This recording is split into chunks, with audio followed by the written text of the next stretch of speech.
वाह वाह, ये उर्मिला के घर से खाने की कितनी अच्छी खुशबू आती है। इसकी बहू तो लाजवाब खाना बनाती होगी। मैं तो खुद को रोक ही नहीं पाती इसकी खुशबू सूंघने से। वाह वाह वाह वाह, क्या नसीब है इस उर्मिला के भी। क्या लाजवाब खाना खाने को मिलता होगा इसको।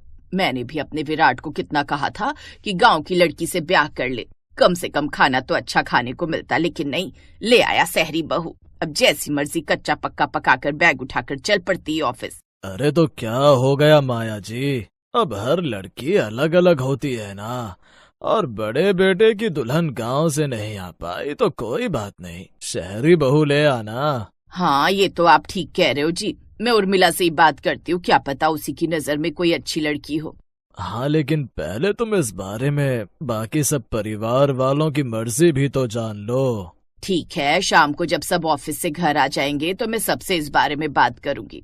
फिर शाम को उसके दोनों बेटे और बड़ी बहू ऑफिस से घर आते हैं। देखो, तुम सब तो अपने अपने काम पर निकल जाते हो और तुम्हारे पापा भी प्रॉपर्टी डीलर के काम के लिए यहाँ वहाँ रहते हैं, और बची मैं सारा दिन घर में बोर हो जाती हूँ। और बड़ी बहू ठहरी नौकरी वाली, तो अब मेरे लिए छोटी बहू ले आओ जो गाँव की हो, अच्छा खाना भी बनाना जानती हो और बढ़िया से बढ़िया पकवान भी मुझे बनाकर खिला सके। माँ, शादी अंकुर को करनी है तो मुझसे पूछ लो, अगर उसे कोई एतराज नहीं है तो फिर मुझे भी नहीं है। तो बता अंकुर बेटा, तेरी क्या मर्जी है। माँ, जो आपको सही लगे। ये हुई ना बात, फिर मैं जल्द से जल्द तेरे लिए गांव की कोई लड़की ढूंढती हूँ। अच्छा बड़ी बहू, आज सब्जी वाला भी नहीं आया था इसलिए मैं सब्जी भी नहीं ले पाई। कोई बात नहीं मम्मी जी, मैं अभी विराट के साथ मॉल जाकर सब्जियां ले आती हूँ। अब माहिरा विराट के साथ जाकर मॉल से महंगी सब्जियां ले आती है। फिर अगले दिन छुट्टी थी तो माहिरा ही सब्जी बनाती है, लेकिन जब वो सब्जी बना देती है तो उसकी सास आकर उससे कहती है, सब्जियां तो बन गई लेकिन फिर भी उनमें वो खुशबू नहीं आ रही है जो उर्मिला की बहू की सब्जियों में आती है। ना जाने कौन से मसाले डालती है वो। फिर शाम को उर्मिला उनके घर आती है। एक गांव की लड़की तो है मेरी नजर में, गांव से मेरे भाई का फोन आया था, उसी के गांव की है कोई लड़की, तू कहे तो मैं उससे बात करूं। अरे हाँ हाँ नेकी और पूछ, तू तो आज ही बात आगे बढ़ा। बस फिर क्या था, उर्मिला ने बात आगे बढ़ाई और कुछ समय बाद राखी नाम की लड़की से प्राग की शादी हो गई। फिर शादी के अगले दिन, राखी ये रही मिक्सी, इसमें मसाला पीस लेना, और ये रही सब्जी से बना लेना। ये क्या है दीदी, पैकेट वाली सब्जी? हाँ, ये मैं सुपर मॉल से लाई हूँ। कमाल है, हमारे गांव में तो सब्जी खेत से मिलती थी और शहर में सब्जियां भी मॉल से मिलती हैं। अरे ये मैं मॉल से लेकर आई हूँ और मैं ही जानती हूँ कि कितनी महंगी है, चलो अब जल्दी से सब्जी बना दो। ऐसा कहकर माहिरा रसोई से बाहर चली जाती है। फिर राखी मिक्सी की जगह सिलबट्टे का इस्तेमाल करती है और उसमें सभी मसाले बनाकर खाना बनाती है, जिससे उनकी रसोई में भी मसालों की अच्छी खुशबू फैल जाती है। कुछ देर बाद वो सबको खाना परोसती है। वाह भाई, खाना तो बड़ा अच्छा बना है। माहिरा तुमसे अच्छा खाना बना लेती है तुम्हारी देवरानी। हाँ भाई, खाने में से आज अच्छी खुशबू आ रही है। हाँ, मुझे भी आज खाना अच्छा लगा। सभी राखी के बनाए हुए खाने की तारीफ करते हैं, लेकिन राखी को तो उस खाने में कोई स्वाद ही नहीं आता। सबको ये खाना अच्छा लग रहा है लेकिन इसमें तो कोई स्वाद ही नहीं। ये शहर बड़े खुश हो जाते हैं, आज तो कमाल हो गया, कितनी अच्छी सब्जी बनी है और ये पूरी तो जबरदस्त लग रही है इसके साथ। हाँ, गांव वाली बहू की सब्जी पूरी ने तो कमाल कर दिया। सच में बड़ा ही अच्छा स्वाद है इसका। लेकिन एक बात बताओ, ये सब्जियां तो मैं इस बार मॉल से लाई भी नहीं थी, तो फिर ये कहाँ से आई? दीदी ये मैं लाई हूँ, वो भी खेत की ताजा सब्जी। पड़ोस की नीलिमा है ना, उन्हीं के साथ गई थी, उन्होंने ही बताया था। और जितने की आप मॉल की एक सब्जी लाती हो ना, उतने में वहाँ 3-3 सब्जियां मिल जाती हैं। मतलब ताजी सब्जी भी खाओ और दाम भी कम दो।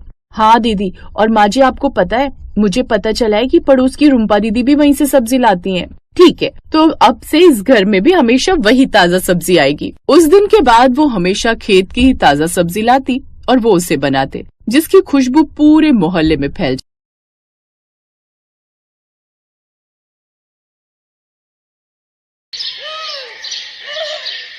रोशनी एक गरीब परिवार से थी जिसके पिता मेहनत मजदूरी करके घर चलाते थे। उसके परिवार में उसकी माँ और उसके बाबा थे। रोशनी गांव के ही सरकारी स्कूल में तीसरी में पढ़ती थी।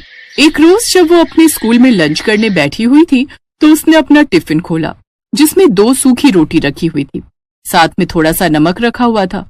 ना तो उसके साथ अचार था और ना ही कोई सब्जी। ये देख रोशनी उदास हो गई। क्या यार, आज फिर सूखी रोटी, ये नमक के साथ रोटी खाकर तो मैं तंग आ चुकी हूँ। तभी रोशनी की सहेली काजल उसके पास आई।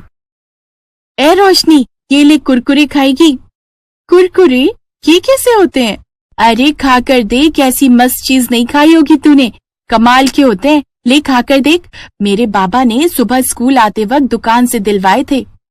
काजल उसे थोड़े से कुरकुरे खाने को देती है, जिसे खाते ही रोशनी खुश हो जाती है। लेकिन वो थोड़े से ही कुरकुरे थे और उसे भूख जोरों की लगी थी, इसलिए उसने अपनी रोटी निकाली और उसके अंदर कुरकुरे भरकर उसका रोल बनाकर खाने लगी। रोशनी जैसे ही वो कुरकुरे रोटी के साथ खाती है तो उसका स्वाद उसे बड़ा ही स्वादिष्ट लगता है। वाह यार, ये तो बड़े ही कमाल की चीज है। ए सुन ना काजल, थोड़े से और दे देना। हाँ हाँ, ये ले। रोशनी ने दूसरी रोटी भी कुरकुरे के साथ खा ली। दरअसल रोशनी का परिवार गरीब था और सब्जियों के दाम आसमान छू रहे थे और उनकी इतनी कमाई नहीं थी कि वो इतनी महंगी सब्जियां बनाकर खा सके। कुछ दिन बाद फिर काजल स्कूल में कुरकुरे लेकर आई, तो इस बार एक पैकेट वो रोशनी के लिए भी ले आई। उस रोज रोशनी के दिमाग में ना जाने क्या आया, उसने थोड़े से कुरकुरे खाए और बाकी घर ले आई। फिर शाम को जब उसकी माँ आटा गूंथ रही थी तो उसने जानबूझकर वो कुरकुरे उस आटे में डाल दिए। ये तूने क्या किया? एक तो पहले ही घर में राशन इतना कम है, ऊपर से तुमने ये आटे में क्या मिला दिया? माँ, ये कुरकुरे है और इसको ना आटे में गूंथ कर सेक दो। दिमाग खराब है इस लड़की का। लेकिन अब इसके अलावा और चारा भी क्या है? नहीं तो ये आटा फेंकना पड़ जाएगा। रोशनी की माँ हेमलता आटे में कुरकुरे चूर कर गूंथ देती है, जिसके बाद तवे पर कुरकुरे से भरी हुई रोटियां बनकर तैयार हो जाती हैं। रोशनी को वो कुरकुरी रोटियां बड़ी पसंद आती हैं, साथ ही उसके घर वालों को भी। ऐसे ही समय बीतता है और अब रोशनी 20 साल की हो जाती है। उसके घर वाले उसके लिए रिश्ता देखना शुरू कर देते हैं। फिर एक रोज पड़ोस के गांव के प्राग नाम के लड़के से उसकी शादी हो जाती है। प्राग एक फैक्ट्री में गार्ड की नौकरी करता था। शादी के अगले दिन, बहू, तू अपने कमरे में क्या कर रही है? चल आकर अपनी पहली रसोई की रस्म पूरी कर और जो भी तुझे बनाना आता है बना लेना। जी जी माँ जी, मैं बस 2 मिनट में आई। रोशनी ने झट से अपना बैग खोला और उसमें से कुरकुरे का पैकेट निकाला, जिसे देख उसका पति प्राग उससे बोला, रोशनी, तुम अपनी पहली रसोई में हमें कुरकुरे खिलाओगी क्या? ओफो, आप चुप रहो ना। एक तो वैसे ही अपनी पहली रसोई को लेकर मैं इतनी घबराई हुई हूँ और माँ जी ने कहा है ना, जो भी बनाना आता होगा बना देना। इसके बाद रोशनी रसोई में जाती है और उन कुरकुरे को तोड़कर उसका चूरा कर लेती है और फिर तवे पर कुरकुरी रोटियां और साथ में आलू की तरीदार सब्जी बनाकर तैयार कर ली। शादी के बाद उसके ससुराल में उसकी बुआ सास भी अभी वहीं रुकी हुई होती हैं। वो उन सबको भी कुरकुरी रोटी और आलू की सब्जी खाने को देती है। अरे बहू, ये क्या बना डाला? अपनी पहली रसोई में तो सब कुछ अलग बनाते हैं। सबको वो कुरकुरी रोटियां बड़ी पसंद आई। ऐसे ही समय बीता और कुछ समय बाद रोशनी गर्भवती हुई। फिर 9 महीने बाद उसने एक बेटे को जन्म दिया। घर में बच्चे के आ जाने से सब बड़े ही खुश थे, लेकिन एक रोज उनकी खुशियों को किसी की नजर लग गई। एक शाम जब प्राग फैक्ट्री में ड्यूटी कर रहा था तो कुछ चोर अंदर जाने लगे, लेकिन प्राग ने उन्हें रोक दिया, जिस कारण उनमें हाथापाई हुई।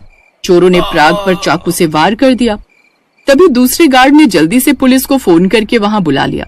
पुलिस ने चोरों को पकड़ लिया और प्राग को जल्दी से अस्पताल ले गई, जहां प्राग की जान तो बच गई, लेकिन उसे काफी चोटें आई थी, जिस कारण डॉक्टर ने उसे कुछ महीने के बेड रेस्ट के लिए बोल दिया। अब हम क्या करेंगे? अब घर का गुजारा कैसे चलेगा? माँ जी, अगर आपको बुरा न लगे तो मैं बाजार में कुरकुरी रोटी का ठेला लगाना चाहती हूँ। मुझे यकीन है मेरे हाथ की बनी कुरकुरी रोटियां सबको बड़ी पसंद आएंगी। लेकिन रोशनी, इन सब के लिए हमारे पास पैसे कहाँ से आएंगे? तुम तो जानती हो मेरी इतनी कमाई नहीं थी कि कुछ बचत कर पाता। तभी उसकी फैक्ट्री का मैनेजर वहां आता है। प्राग, जिस बहादुरी से अपनी जान पर खेलकर तुमने उन चोरों से मुकाबला किया और ईमानदारी से अपनी ड्यूटी निभाई, उसके लिए मालिक ने तुम्हें ये 50,000 का इनाम दिया है। ये सुनकर वो सभी बड़े खुश हुए। अगले दिन से कुछ पैसों से रोशनी जरूरत का सामान ले आई। अब वो उस ठेले पर कुरकुरी रोटियां बनाकर आलू की सब्जी और धनिया पुदीने की चटनी के साथ बेचने लगी। उसके ठेले पर ग्राहकों की भीड़ लगने लगी।